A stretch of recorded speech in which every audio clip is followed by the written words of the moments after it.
Welcome to The Explainer. Today, we're going to talk about something we all do every single day, communicate. And we're going to break down the hidden rules that can seriously change how you connect with pretty much everyone. You ever have that feeling? You're trying to explain something and the other person just isn't getting it, even though you're literally speaking the same language? It's so frustrating, right? Well, today, we're going to figure out how to build a bridge over that gap. So, here's what we've got lined up. First, we'll look at why we misunderstand each other in the first place. Then, we'll get into how communication is about so much more than just words. After that, we'll cover the single most important skill, listening. We'll get a practical guide and then talk about how to actually use all this stuff in the real world. Okay, let's jump right in. Part 1, why do we misunderstand each other? What's this communication gap all about?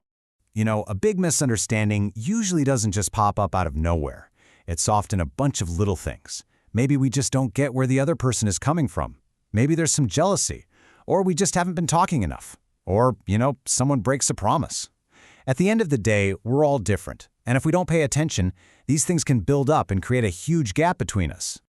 All right, so now we know why things go sideways.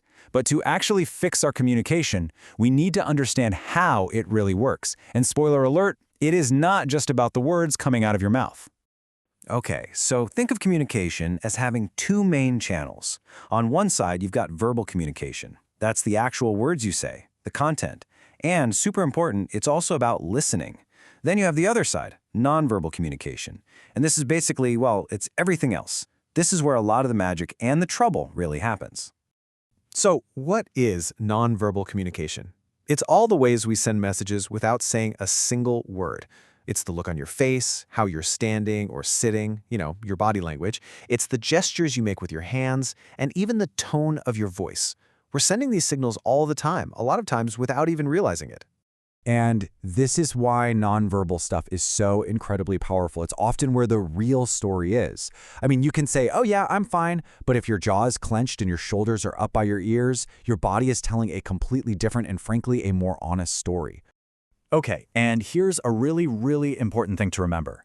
This nonverbal language isn't universal. What means one thing in one culture can mean something totally different somewhere else. Take direct eye contact. In some places, that's a sign of respect and honesty. In others, it can come off as aggressive or disrespectful. So yeah, you can't just assume everyone's playing by the same rules. So if our words can be tricky and our body language can be misread, what's the secret weapon? What's the real key to connecting? Well, it all comes down to probably the most overlooked skill in the entire communication toolbox, listening. And this is so important. We're not just talking about being quiet. We're talking about active listening. This is where you are fully tuned in to what the other person is saying. The goal here isn't to just wait for your turn to talk. The goal is to actually understand them. It's a total mindset shift, from preparing your comeback to just being curious. All right, that all sounds good in theory, right? But how do you actually do it? Let's get practical. Here is your personal toolkit, a few simple things you can start doing, like today, to be a much better communicator. So here it is, your 5-step guide. Step 1, listen actively. That means stop interrupting. Let them finish. Step 2, use clear, simple language. Don't try to be fancy. Step 3, maintain eye contact. It shows you're paying attention. Step 4, if you're not sure about something, just ask questions. And finally, step 5, be polite and respectful. It sounds basic, but it's really about making the other person feel heard, not about you winning. So, let's take a closer look at step 4, asking questions. This one little phrase is maybe the most powerful tool you have. Help me understand. Think about it.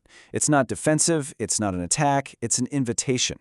You're basically saying, hey, I'm listening, I care about your point of view, and I really want to get where you're coming from. All right, so you've got the mindset, you've got the tools. Now let's talk about putting it all into practice. Because let's be real, you don't talk to your boss the same way you chat with your best friend, right? The situation matters. Right, so context is king. You have formal speech. That's what you use in professional settings, like a job interview or big presentation. It's got more rules, it's more structured. It's kind of like putting on a nice suit.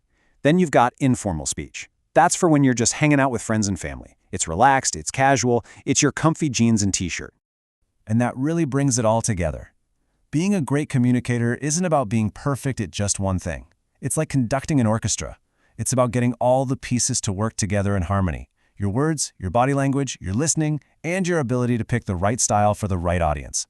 When all those things are in sync, that's when you really create understanding and connection. So, as we wrap this up, I want to leave you with a question. Think about everything we just talked about. Active listening, paying attention to nonverbal cues, or even just using that simple phrase, help me understand. What's one thing, just one small thing, you can try to practice today to communicate just a little bit better with someone in your life?